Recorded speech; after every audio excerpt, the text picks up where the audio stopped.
এই সময়টা যুদ্ধের চেয়েও কোনো অংশে কম নয়। ভার্সিটি একটি চিক নিজের দখলে আনতে কত শত রাত, না ঘুমানো বিকেল, সন্ধ্যা হারিয়ে গেছে, কত সূর্যাস্ত ঢলে পড়েছে বইয়ের পাতায়। শীতের কনকনে রাতেও চলতো রিমিশন আর রিমিশন। সামনে শীতকাল, স্বপ্নকে মুঠোয় ভরতে মাথা ভর্তি টেনশন। তবু একটাই প্রশ্ন, ঘুরপাক খাই, আমি পারবো তো?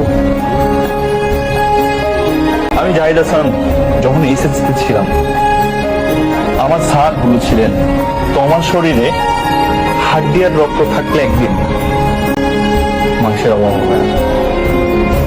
তাই আজ মাংসের স্বল্পতার ভয়ে রাত জাগা বন্ধ করো না।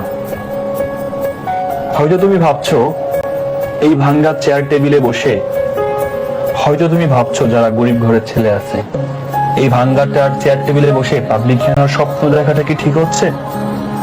উত্তরে আমি তোমার জাহিদ ভাইয়া বলছি, আমি নিজেও একদিন এভাবে স্বপ্ন দেখেছিলাম। মনে রেখো, তুমি কোথা থেকে স্বপ্ন দেখতেছো সেটা কোনো বিষয় না, তুমি সফল হচ্ছ কিনা এটাই বিষয়।